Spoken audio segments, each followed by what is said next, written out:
and growth and momentum for companies that fill a real consumer need and make human lives a lot better. I've seen incredible sacrifice, perseverance, and hard work by armies of smart people. And I've seen professional transformations in legions of young people. And those of you who are managers, that light bulb moment is really extraordinary. And so another one of my tips for you is to embrace change. Why should you embrace change? Because it's guaranteed. It's the only thing besides death and taxes that's going to happen to you. It's constant and inevitable. Every shift in the sands brings friction, but also liberation. Like, could I ask you to just be the person to see every moment of change as an opportunity? I think you could do that. And then finally, always build a bridge. Always. Katrina said it too. Girls, this is one thing we know how to do innately. This is what we do. So why not lead with this strength? It would be wonderful if after meeting me, you were remembered as a great leader who moved through the enterprise with maturity about relationships, embraced change, had a strong bullshit meter, was a problem solver, knew how to communicate, hired great teams, sliced oranges every day at 3 o'clock, and was a positive influence on the culture, right? And I think we call this stuff self-care, but I mean, it was like impossible really to boil down 20 years of coping mechanisms into 20 minutes, but I did want to share, this is a list I left behind when I left Sephora, my people back in the States, and it's the following.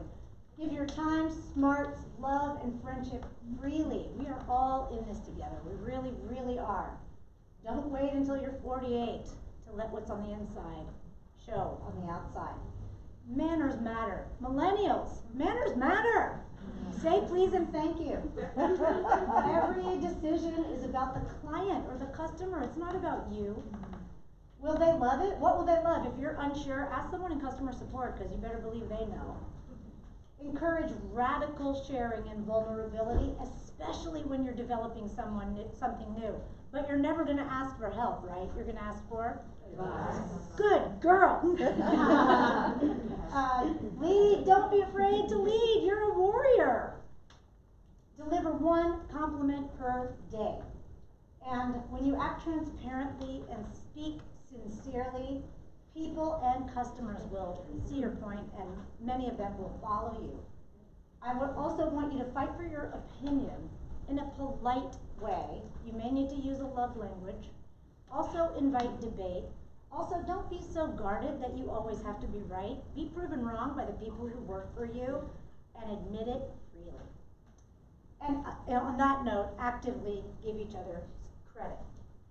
And clearly I want to be your friend. So please at least link in with me, and I'd love to hear from all of you after this. Now ask me questions, please. And I'm going to, before we hand over questions, I want to thank Shira. I just want to say a little story. If you haven't met, so I was having a particularly bad day because one of the keynote speakers pulled out, and Caroline introduced me to Shira. There's Caroline. Yeah, and Shira comes in and she goes, "Hello, my long lost sister." It's like we've known each other through the internet. We'd never met before, by the way. Shira just gave me this amazing necklace today. It says, "Girl boss." Girl boss. I mean, come on. It takes a boss to know a boss. Anyway, we're having coffee for about 5 minutes, and I go, "Hey, do you want to speak?" I've never seen her speak. I didn't know she'd be this amazing. So I want to say thank you very much to the universe and to Shira. And questions? Any questions? Oh, come on. Or. We're just in or. You're in awe. Don't be in awe. What are you doing now? What am I doing now? I'm consulting full-time for you in the area of strategic customer engagement. It's also called retention. It's also called marketing, but mostly strategic engagement in the mostly form of online communities. And by the way, I was just at an online communities conference in Sydney this week, and like every business was there. The banks were there, the civil services were there, the government was there, and then every retailer like Kohl's, Willie's, Bunnings, they were all there. So this is like a emerging market. I just have a quick question with regards to Silicon Valley overseas. Not that I'm saying we're leaving, but it could be similar in Australia, I'm not sure. The sexism factor, which we all do kind of engage. Is it as bad as it kind of is, as in is it getting better, or is it getting worse? That's kind of my question in your opinion. What a great nuanced question. Did everyone hear? Yeah. Okay, so I think every step toward better in Silicon Valley is an enormous step for humankind. I really do, and that means as leaders you have to be so careful and supportive and promoting of women behind you and the women above you so that they get into venture capital positions, because the money controls the power and power protects power. So like it's like we got to break into the power structure, and unfortunately we don't get to exclude anyone. Like it'd be great for the four of us to just go do something and no dudes, but no, they're half the market. They control the rest of the money. Like, so power protects power. So what, I mean, like I think that my vision is how do we punch through the power structure to be in the room. But is it getting any better? Yeah. But like with every female internet millionaire, we make another investor. Okay, with every single one. So it's like, and those girls graduate out and they become venture capitalists, and so it's like one at a time, yes. But like, cycle back to that slide with Cruella DeVille right here, like, it's the most world famous female CEO in all of Silicon Valley, and I would never want to be like her. So, you know, it's like you gotta pull through, you can't. So it's getting better, but slowly. Slowly. Baby steps. I don't want to say baby steps, but there's movement afoot. I mean, I think that the dickheads we're reckoning with them now. They can't just be a total dick, right? Don't be a dick. Any other questions? Having worked in the area that you work in, I imagine that negotiation is probably a big factor of what you do on a daily basis. Yeah. Having gone to the Girls in Tech event last night, it was all around how to negotiate effectively. Oh, it's a great course. Yeah, and I was just wondering, kind of reflecting on that experience, what your first memory of negotiating was, and what your most recent proudest memory of negotiating? I'm so glad you asked. Negotiations is actually, some things can't be taught, like leadership can't necessarily be taught. Empathy can't necessarily be taught, but negotiations is actually like algebra. It can be taught. And so those of you even remotely curious, like taking a negotiation course, even the one that's advertised in the back of the in-flight magazine, is a great idea. My favorite kind of I took one, eBay paid for me to go to a negotiations class, like the really cheesiest one. And the next month I bought a car for the price I wanted. And now I offer to all my girlfriends, please take me along when you buy a car. Because I'm just like, look, I don't want your goddamn leather, whatever, I don't want this, just sell me the car, here's my money, take it or leave it. And like, let's talk about the price, you know, or else we're out, because there's another dealer down, whatever. It's very crystal clear and lots of fun. It should be your sport. And by the way, everything is negotiable. Absolutely, everything in retail is negotiable. And you, as my mother-in-law says, you don't get unless you ask. You gotta just say, is there a better price for this? I'm buying 5 pairs of platform high heel shoes. Better price. In your career? I'm sorry? Kind of more around your career, what would have been kind of the key negotiations that you advocated for yourself and for someone else, where you? I think the hardest stuff is what Katrina really spoke succinctly about, which is you have to have a price tag. Not in that way, but in this way you have to know, and like, I want to be your friend and I want to work with you, but I will charge you, like the meter will run. I mean, I want to be your friend, I won't charge you for that, but I also, I think also to Katrina's point earlier, the hardest negotiations are getting enough information, getting the dudes to tell us what we're worth from an equity standpoint, not from a salary standpoint. How much equity should I be asking for? 15% is kick-ass. I'm in the like third of a 1% zone, you know, like, and like, you can only get that info from the power structure. So somehow you have to have a network that includes the people who have the money and make the decisions, not about you, but of other people, so they can tell you what to ask for. And that kind of goes into mentoring and that sort of thing, but really just ask for help, ask for advice. Yeah. Actually, on the back of that. Yeah, please help. So, yeah, I'll just tell you what you just said. Like, Yeah. I think I'm similar to you in that negotiations was the window of me, which as somebody running your own business and you negotiate with clients, I have to learn.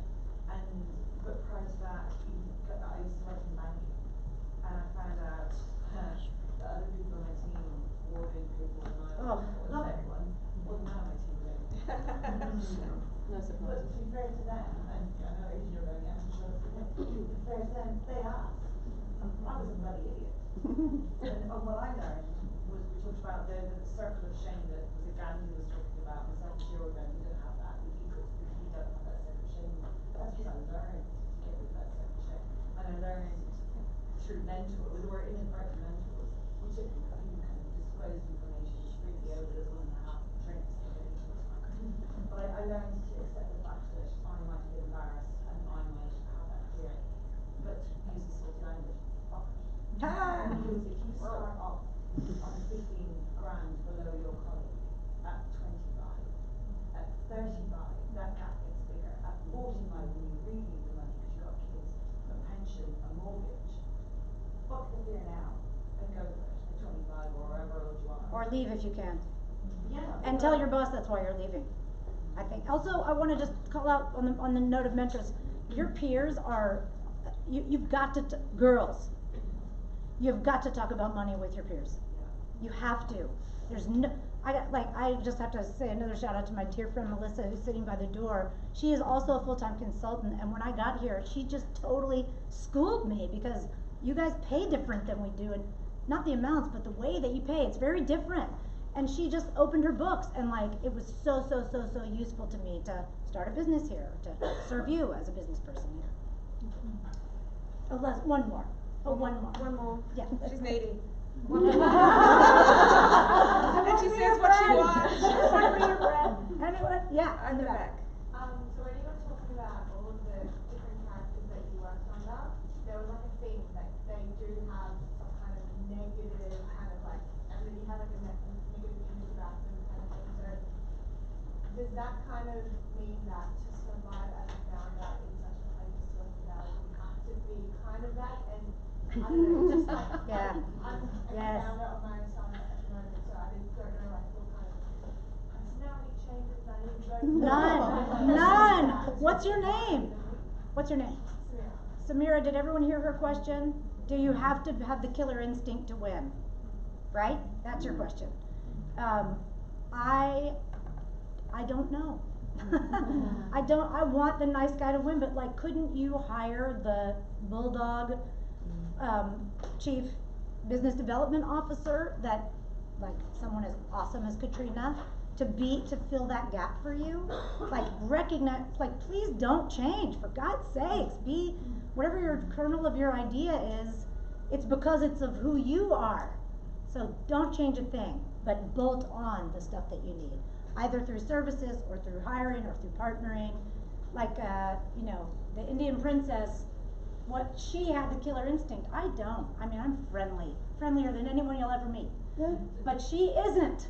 And she needed me on her team to go build the bridges and make the company believe, and she lacked all of those skills. But what she had, I don't have. She was very strategic, totally laser focused, analytical. We were a great partnership. I think we are so blessed to have you here. Thank you, Shira. I think we're blessed not only have you here in the room, and you're here for the day, so if there's any other connections that, and questions, you're okay with that today? Absolutely. I think we're also blessed to have here in Melbourne on our shores. Thank you.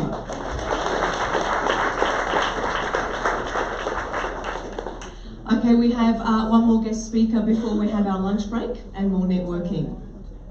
Dr. Amy Silva is a psychologist, author, and she runs programs helping people to change their behaviour at work.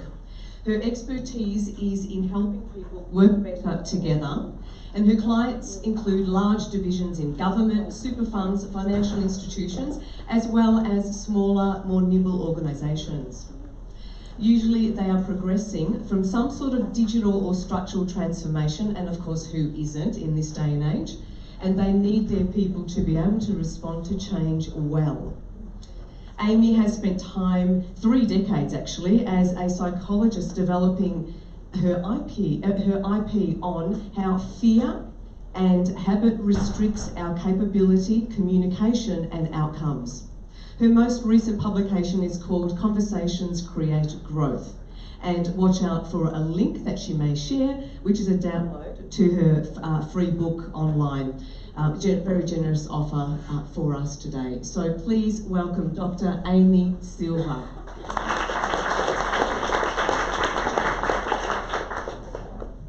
Hi, thanks for having me. Okay, so my background is that I used to be a clinical psychologist, right? So what I used to do was therapy and research, helping people who had mental health issues going from here to here. And after a good sort of 10 years in that world, you get to be quite senior and the cases get more complex and you start to burn out. Or you have to shut off from the emotions that you're kind of carrying. Anyway, I decided to have a bit of a break, so I went and left that career and went to do drama, which is what I'd always really liked to do. I was advised when I was at school, that doesn't earn you any money.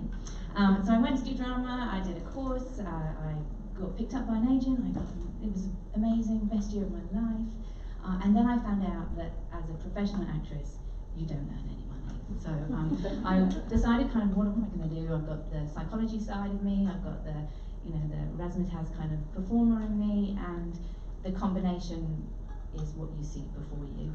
But where I went on the journey was that I started doing some acting for a training company who needed people to role play difficult clients or patients that were ill, and I was sort of roped in as being the person that the trainers would use, and I was like, these trainers are not using anything that I understand about how to help people move from here to here. And so I started doing a little bit of professional training and trying to help people move from here to here, but in the corporate world. And guess what? We're all as mad as the people that I was helping when I was doing therapy. We're all screwed up. We all make a bit of a mess at work, and interpersonally we have issues. So I started using all my knowledge about fear, about how we avoid things, about how when we get into personal stuff, particularly at work, we start layering on all these different parts of us that we think we should be, and that makes it all very messy when you get into teams. So, and just to give you a small example, last week I was with a CEO of a lovely company, and they'd asked me to come in, and I was going to be delivering one of my products, which is called the Safe Space. And the Safe Space is around helping teams trust each other internally so that they can have better conversations and less angst and get more done. And the CEO, I spoke to him in his office, and he was lovely, so kind. We were just having this really lovely conversation. I thought, oh my God, he's awesome. This is going to be a breeze. And then we walked into the team, and he introduced me to everybody, and this was kind of this is who we are and what we're going to do, and this is the program, and blah, blah, blah. And I just wanted to observe, how is everybody in this team? How are they all communicating? What's going on? And anyway, it was all very polite. And I was like, okay, this is either really good or really bad. Anyway, so they're all being really nice to each other. Nobody's actually stepping on over each other's conversations. I couldn't see anything that was anything particularly bad. And we're talking about fear and how avoidance of difficult conversations might impact the quality of our work. And where do people think that came from? Anyway, and this CEO, beautiful CEO, stood up, threw his chair back, slammed his fist on the table and went, I don't know what you're all so bloody scared of! Top of his voice, and I was like, I think I might know. So that's what I do. I talk to people, I help people try and move into a place where we have psychological safety, because psychological safety is something that makes a massive difference to what people can do together, particularly a team. So I know, who works in a team currently? Yeah, so, and who works with people? Okay, good. All right, we're in the right place. Okay. So, yeah, this is what we don't want. We don't want things which make us feel like we're in a situation that's threatening, because bad things happen when we're under threat. Yeah, we have fear, we have flight or fight mode, so we're avoidant, or we're aggressive, or we're defensive, we're mean. All these horrible things come out of all of us when we're under threat. So we just don't want it around. It's just really, really, really unhelpful. And we don't want to be this guy sort of sitting, you know, scared to bring things up. And what we see in teams is people not being able to bring their whole self, as Shira talked about, or you talked about. Did you talk about bringing your whole self? Yes, bringing your whole self. And we don't want people to be sectioning off bits of themselves, stifling thoughts that they have in their head, risks that they can see. It's just stupid. And also, this guy just doesn't look very happy. He just doesn't look very nice in there. So let's not do that. All right. So let's just Google Earth a little bit and come out and sort of think about, well, what's going on for us at the moment? What's going on in our world? Well, you guys are at the forefront of VUCA, volatile, uncertain, complex, ambiguous. That is the state of our world. We are in a constant flux right now. We don't know what it's going to look like. We have no idea what 5 years' time is. We have to be behaviourally flexible now.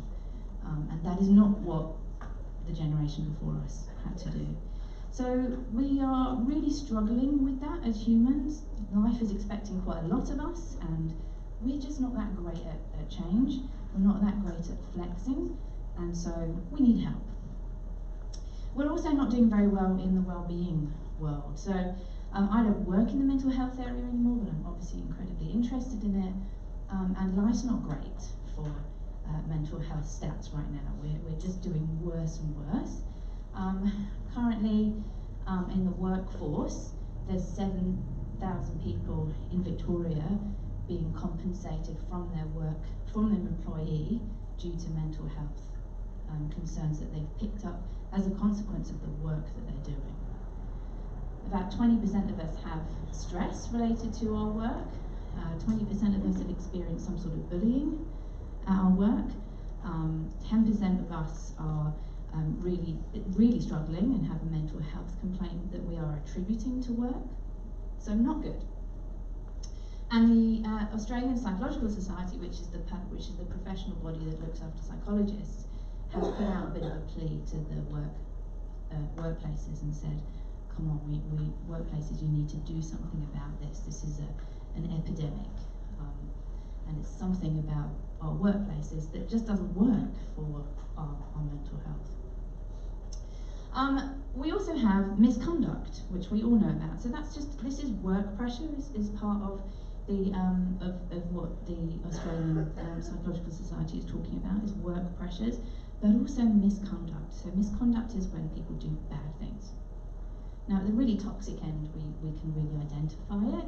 I'm kind of going to ask you to call on, what examples have you got of misconduct that you kind of just tolerate, or that the workplace tolerates?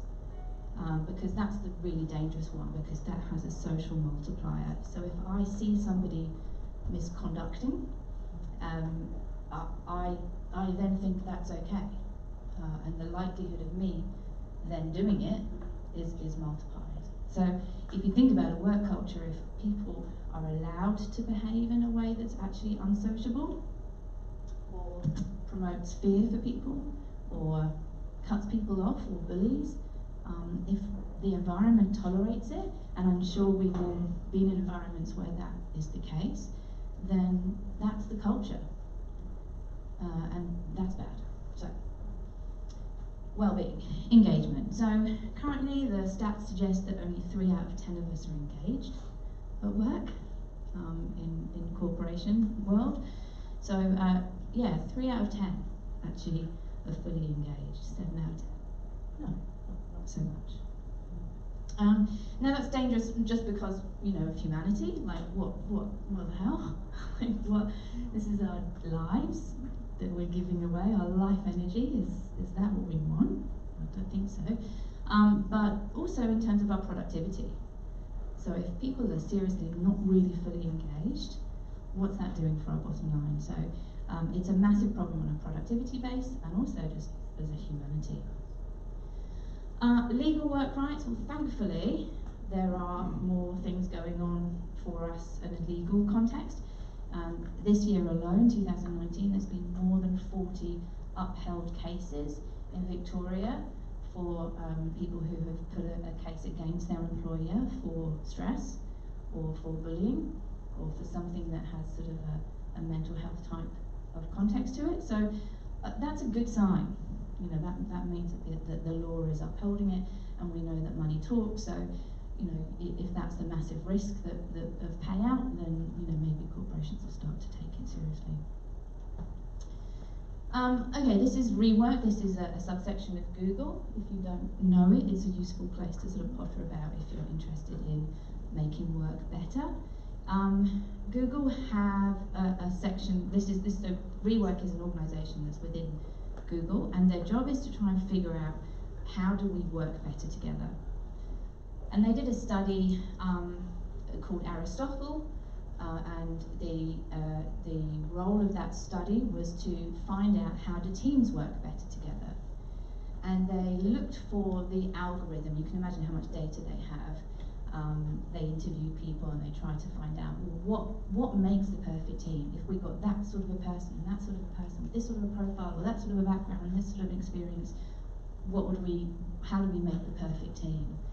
And what they found was that there was nothing, right? No demographics, none of the stats that they were looking at, the categories that they were looking at, the tangibles were really kind of helping them work out what makes a good team. So they started to look to psychologists, and what they found was that there was an element of trust, an element of safety that was in the group, the team, and that was the main predictor of effectiveness within the team. So in other words, it doesn't matter who's in the team. The intellect in the room is not important, but the psychological safety that's around will be the main determiner of whether the team is successful or not. So the number one predictor of team effectiveness is psychological safety, according to Google. This is what they and others define as psychological safety. This is when it's compromised, is that people feel that they will have mistakes held against them, that they feel that they can't bring up difficult things, that they are rejected for being different, they can't take a risk, they can't ask other members for help, that their efforts are deliberately undermined, and that their unique skills and talents are undervalued or not utilised. So just as a quick show of hands for us as a room, anybody experienced that in a workplace? Yeah, okay, so can you see how this would limit what you can do at work? Right, and I sort of think of psychological safety as the canary in the mine. So they used to take the canaries into the mine to tell the miners when there was carbon monoxide floating around, because the poor canary would die. And I think of psychological safety as our canary for toxic environments. Because if a team doesn't have psychological safety and they're not bringing to the table what they're thinking, then we don't find out about serious risks. Amy Edmondson, who I'm going to talk about here, Amy Edmondson has done a lot of studies in the hospital settings, and so she's looked at teams who do cardiac surgery, and so in a cardiac surgery, like a bad team means people die, so it's a pretty clear metric. And they looked at the results, you know, kind of teams that have a high mortality rate, teams that have a low mortality rate, and they found as well that psychological safety was the key determiner of that. And what it looked like is people going for lunch together, people laughing, having a conversation in the theatre where they actually respected each other and welcomed each other's contributions, that they would talk about things that weren't necessarily about hierarchy, and teams where there was a very strong hierarchy, and people responded to the hierarchy more than they did than the human, that's where things went wrong. So she found that, or she says, so psychological safety predict quality improvements, learning behaviour and productivity. So I'm just going to ask you a quick question. Turn to somebody near you, convenient.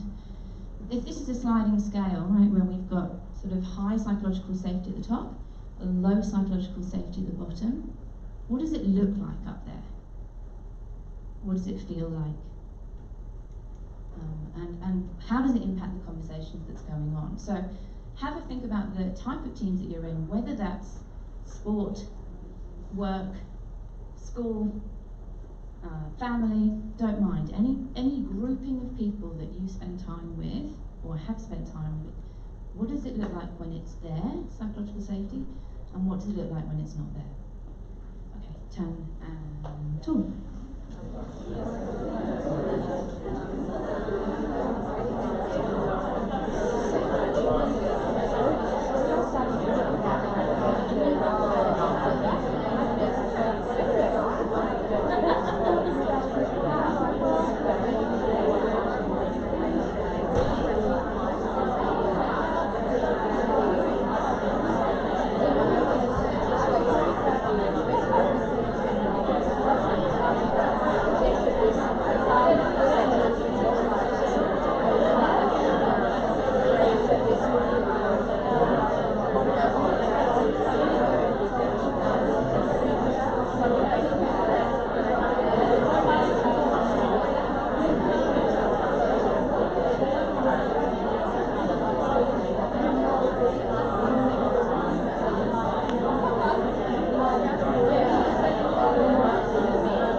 Okay.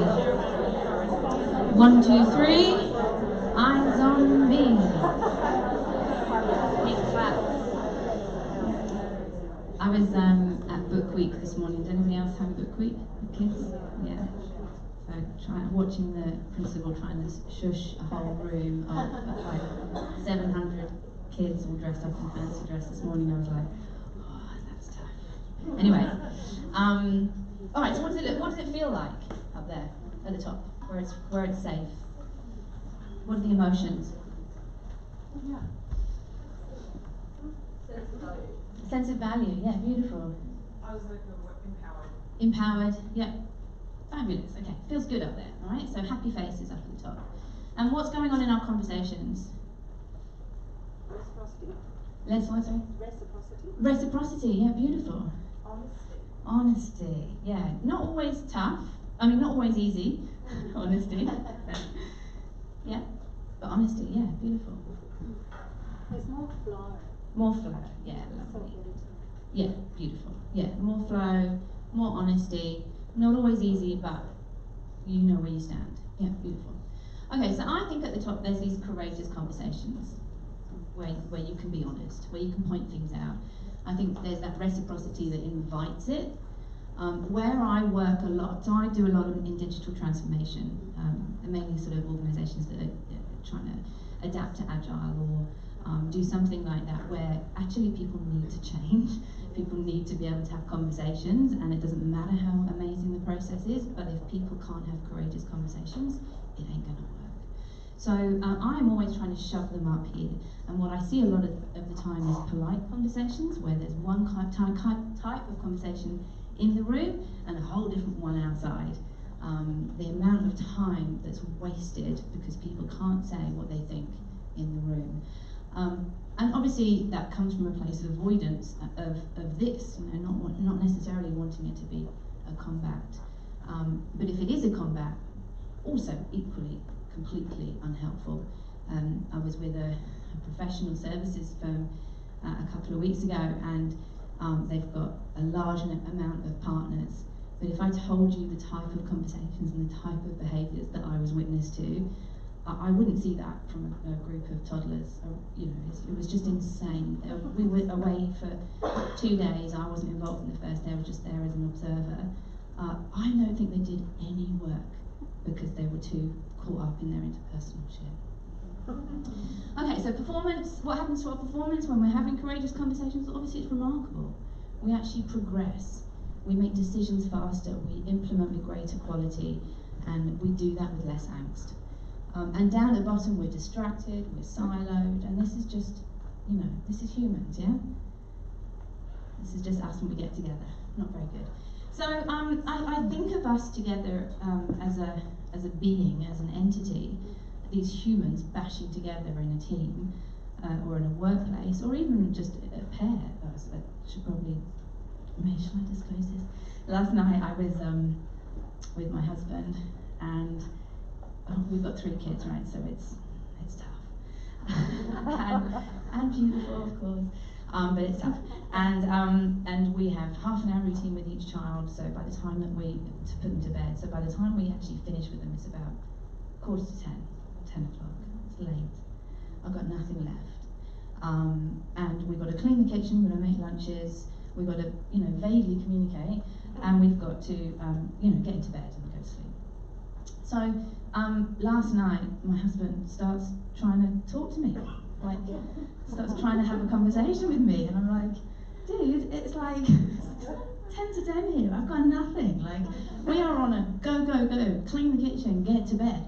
No time for talking. So it's time to talk, and I'm like, come on, you know, like this isn't gonna happen. So I'm like opening the dishwasher, and I'm slamming the dishwasher.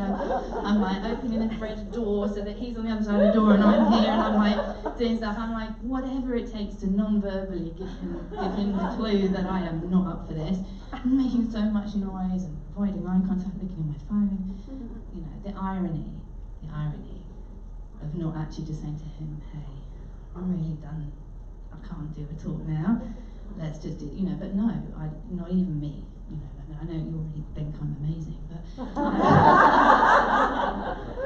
I'm really not. So, yeah, and none of us are. We're all flawed, we're all human, we all avoid things. And anyway, so making a cake is how I think we are when we're together, right? The ingredients can be there, right? We've got the ingredients. I kind of like my husband, you know, I actually am quite interested in what he's got to say.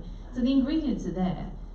But without the safety, it just doesn't work, right? So I'm shutting him down, he's pulling back, then he's starting to kind of go, what's going on, what's the matter? And I'm like, nothing's the matter, you know.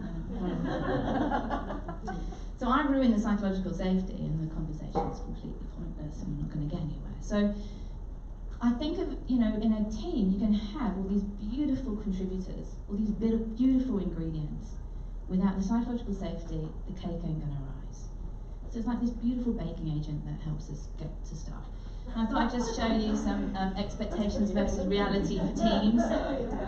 Because that's what you do in a team. You kind of go, oh, I want that person because they're super smart. And we look at their history and you kind of go, they're awesome, they've got the most amazing IQ. Our team will be amazing. No, it doesn't work like that. That's your expectation, but the reality is something like that. I'm just going to go through these because then I got a bit sidetracked on Board Panda, and I think they're worth showing. My favourite one that I found. So,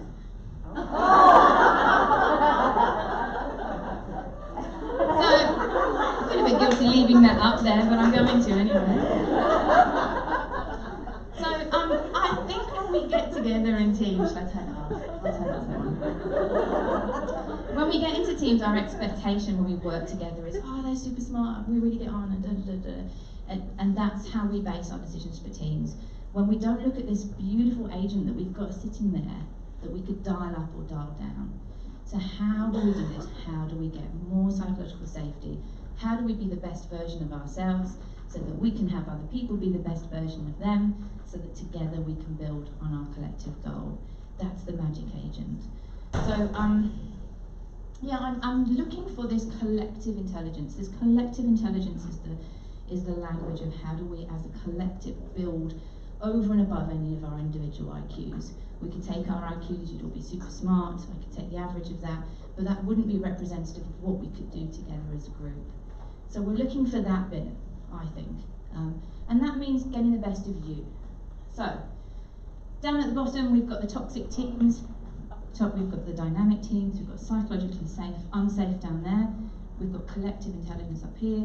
Friction down there, frictionless up down there. This is where we're heading, right? And it's easy for us to think that it's all their fault.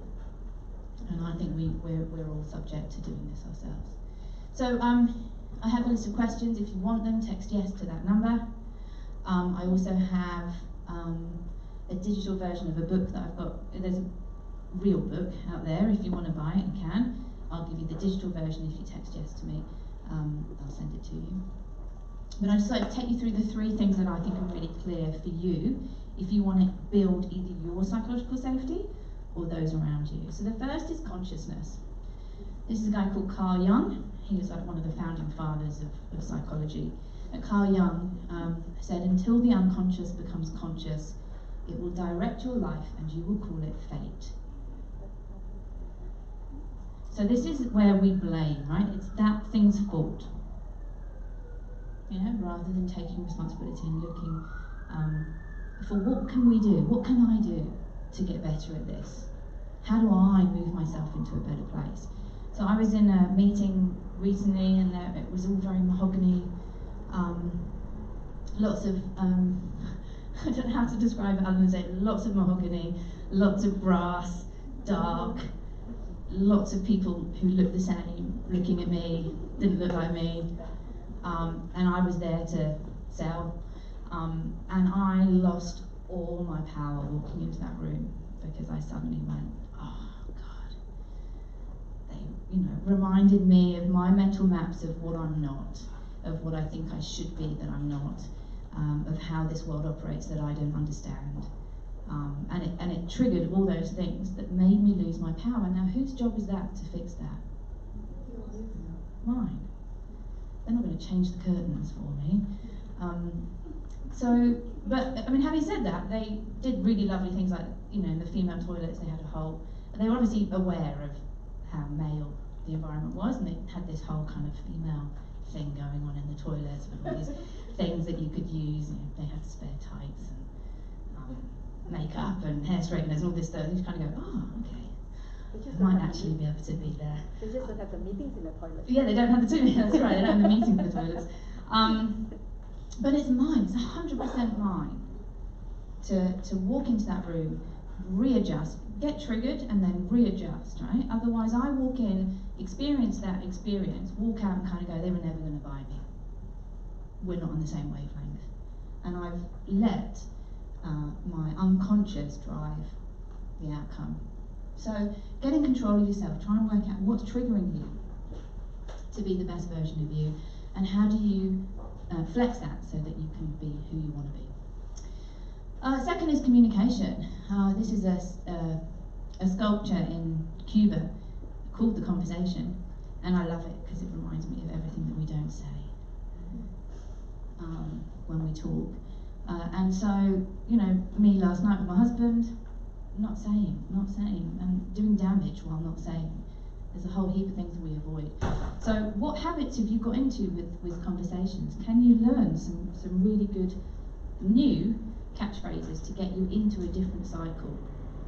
How are you avoidant? How are you polite? What habits have you picked up along your lifetime that actually shield what's really truly going on for you, that you could be more courageous with your communication? And the third one is courage. How do you experiment with yourself? How do you push your behavioural flexibility? What is it that it takes? What is this thing called courage? And let me tell you, don't ever wait for confidence. It just won't happen. It's just never, it's not that way around. You do something and then you feel confident. So courage is an act of heart, but it's an act of body. You actually have to go do it. So what are you not doing that you know that you should be doing? This is not the room that I walked into, but I do sort of think when I see something like that, I think we have got stuff to do, and it's not going to happen for us. We need to go get it. So yeah, I just wanted to sort of say thank you for having me. Go forth and be psychologically safe, drive your own safety and those around you, and take responsibility for driving this. Thank you. Thank you, Amy. Thank you so much. A wonderful experience. Lunch is being set up at the moment. Amy, do you mind if there's a couple of quick questions and then we'll have our lunch break? Anyway, yes? My question is if you have any advice for us on helping to build psychological safety in teams that are not co-located, so they're distributed in different places, so they can't look at each other face to face and get some of those cues. I think, thank you. I think it's trickier. I think belly to belly is the best way to build safety, but I think that it is around setting up permission to have conversations that aren't about the conversation that you're trying to have. So setting up the norm around the habits of the group. So it may be that you have a share. You start meetings with a share. Where people give something of themselves that's not necessarily related to work. The way that the program that I run, it's sort of got an online piece, so it's each person does an online self-leadership thing, and then we spend the day together. So that's what my program looks like. But the day is all about individual trust-building things, and my trust with you, your trust with me, my trust with you, your trust with me. So that stuff needs to happen even if you're not, so the dyads within the team need to have time together. What would your advice to leaders be when their team, they're not experiencing misconduct, but it's unsocial behaviour? Because you've got a fine line with fair work and everything, so it's challenging for leaders to deal with interpersonal and social skills as opposed to misconduct. I don't know what it is, so it would depend what it was, but again, it's about having conversations early, having conversations ongoing. There needs to be a reason why that person wants to change, and if they don't have that reason, they're not going to change. So, do they understand the impact of this? Do they understand the implications of this? What are the consequences, and how does that feed back to them? We've got Michael, who's the next speaker, and I have a mutual friend, but Dan and Kieran Flanagan wrote a book called We're All Scared, Stupid and Selfish, and I haven't actually read the book, but I love the title because I just think that's exactly what we are. We're all scared, stupid and selfish, and one of the things I think that we need to understand with behaviour is that people aren't going to change because you think it's a good idea. So they have to understand. So that's the conversation that I'd be having, is trying to work out with them what the implications are for them of not changing. Anyone else? Yes, Dana. How do you measure psychological safety? Well, I have a measure, I have a diagnostic, so we run that diagnostic pre and post intervention. It has 6 different elements to it. Let me see if I can remember them. So one is around, a lot of them are around courage and being able to clearly articulate what it is that is worrying you in any circumstance, or being able to say ideas that you are having now out loud, or whether you screen them. A lot of it is around courage. So how do we move forward in our courage? It's shared hope. Do we have a hope that this is the right place for me? Because if it isn't, then I'm not going to bring that in. So we measure it, and each individual in the team completes it, and then we get a score that's a collective, and it shows us kind of red, orange, green, on kind of where the team is sitting on those different metrics. One more quick question? Yes, at the back. Any advice on building emotionally safe environments within cross-cultural teams, whether that be with international teams or ethnically diverse teams?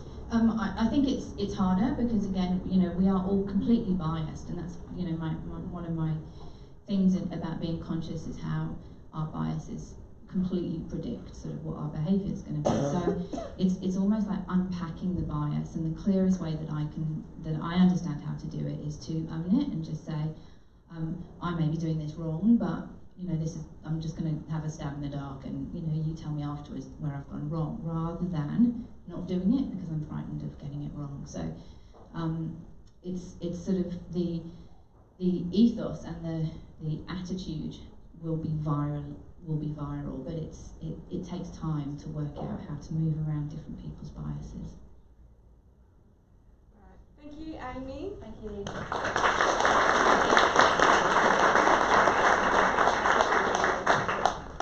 And thank you, Amy, again for your book offer, and you're around for the rest of the afternoon. For lunch. For lunch, fantastic. All right, speaking of lunch, lunch is now served in the room behind us. If we could be back here at 1:50, and just before you go, I'd like to introduce my two colleagues, Rosemary and Claire, who work with me at AIIA. Rosemary and Claire will be here if any of you, and I think we've had a couple of conversations earlier, if you wanted to take up that offer to come to the gala dinner, the iAwards gala dinner and ceremony, and also Pitch Fest. They're here to help you, and if you have any questions. So have a wonderful lunch break. We'll see you here around 1:50. Thank you.